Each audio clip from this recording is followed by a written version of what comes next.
மூன்றாவது ஒரு காரியத்தை நான் சொல்ல ஆசைப்படுறேன். இப்ப பாத்தீங்கன்னா இவங்க எனக்காக எல்லாவற்றையும் செய்து முடிப்பாங்க அப்படின்னா அவங்களுக்கும் ரெண்டு இப்ப நான் எனக்காக இவங்க எல்லாவற்றையும் செய்து முடிப்பாங்கன்னு ஒருத்தவங்க பார்த்து சொல்றேன் அப்படின்னா எனக்கும் அவங்களுக்கும் எப்பவுமே ஒரு தொடர்பு, எப்பவுமே ஒரு பேச்சுவார்த்தை இருந்துகிட்டே இருக்கும்.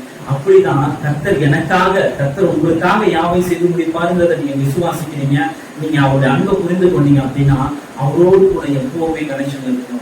அதுதான் அந்த கனெக்ஷனுக்கு தான் தேவன் ஜெபத்தை நமக்கு கொடுத்திருக்கிறார். நீங்க ஜெபிக்கும் போது தேவனோடு கூட உறவாட ஆரம்பிக்கிறீங்க. நீங்க ஜெபிக்கும் போது உங்களுக்குள்ள ஒரு கனெக்ஷன் ஏற்படுது. நீங்க எல்லாவற்றையும் உங்களுக்கு தேவையான எல்லாவற்றையும் வேண்டுதலோடும் விண்ணப்பத்தோடும் தேவனிடத்துல தெரியப்படுத்துங்க. அப்பொழுது எல்லா புத்திக்கும் மேலான தேவ சமாதானம் உங்களுடைய இருதயங்களை ஆளும். தேவனுடைய கிருபை உங்களுடைய இருதயங்கள்ல தேவனுடைய கிருபை உங்களை உயர்த்தி வைக்கும் அப்படிங்கிறத தேவன் சொல்லி இருக்கிறார்.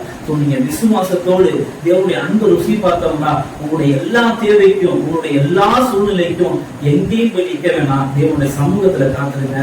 தேவன் நிச்சயமா உங்களுடைய குரலை கேட்டு உங்களுக்கு பதில் கொடுப்பார். நிச்சயமா உங்களுக்கான எல்லாவற்றையுமே அவர் செய்து முடிப்பார். உங்களுடைய சத்துருக்களும் உங்களோடு கூட சமாதானமாக முடி செய்வார். உங்களுடைய சத்துருக்களுடைய எல்லைகளை நீங்க சுதந்திரிக்கும்படியாக தேவன் செய்வார். அவரால் ஆகாத காரியம் அப்படின்னு எதுவுமே கிடையாது.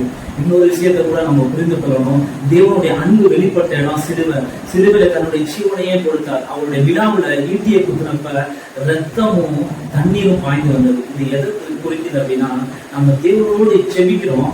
நம்ம இப்ப தனிப்பட்ட உறவுல இருக்கும்போது கூட தேவனத்தை ஜெபிக்கும் போது சில நேரங்கள் நம்ம சோர்ந்து போறோம். நம்ம சோர்ந்து போய் ஐயோ நம்மளால இதுக்கு மேல ஜெபிக்க முடியல, இவ்வளவு பிரச்சனை நெருக்கிட்டு இருக்கு அப்படின்னு சொல்லி சோர்ந்து போய் நம்ம ஜெபம் பண்றதே நிப்பாட்டுறோம். அப்படிப்பட்ட நேரத்துல நம்ம உதவி செய்யும்படிதான் சபையை தேவன் நமக்கு கொடுத்திருக்கிறார். விசுவாசிகளை நமக்கு தேவன் கொடுத்திருக்கிறார். அவரு விழாவில ஈட்டிய குத்துறப்ப வெளியில வந்த ரத்தத்தின் மூலமா தேவன் சம்பாதித்தது சபைங்கிறது நம்ம சரீரமும் சபையா இருக்கிறது, சபை கூடி வருகிற இடமும் சபையா இருக்கிறது. நம்முடைய ரத்தத்தை சிந்தி அவர் சபையை மீட்டெடுத்திருக்கிறார். இந்த வருடத்துல நீங்க எந்த சூழ்நிலைக்குள்ள போனாலும் சரி, எப்படிப்பட்டதான பலவீனத்துக்குள்ள இருந்தாலும் சரி, எப்படிப்பட்டதான பிரச்சனைக்குள்ள இருந்தாலும் சரி, நீங்க சபை கூடி வருவதை விட்டுவிடாதீங்க. அங்க போகும்போது உங்களுக்கு ஒரு பலன் கிடைக்கும். நீங்க தேவனோட மறுபடியும் உறவுக்குள்ள வருவீங்க. நீங்க எப்படிப்பட்ட நிலைமையில இருந்தாலும் அங்க சேர்ந்து ஜெபிக்கும் போது தேவனுடைய பிரசனம் உங்களை ஆட்களும் உங்களை எழுப்புதலுக்குள்ள கொண்டு வரும். அடுத்து பாத்தீங்கன்னா ரத்தம் மட்டும் வெளியில வரல, தண்ணீர் வெளியில வந்துச்சு. அதை எதை குறிக்குது அப்படின்னா பரிசுத்த ஆவியானவர் குறிக்கிறது. நம்முடைய பலத்தினாலும் அல்ல, பராக்கிரமத்தினாலும் அல்ல, தேவனுடைய ஆவினாலே ஆகும் என்று தேவன் சொல்லியிருக்கிறார். நம்மளுடைய பலம் ஒன்றுமே இல்லைங்க.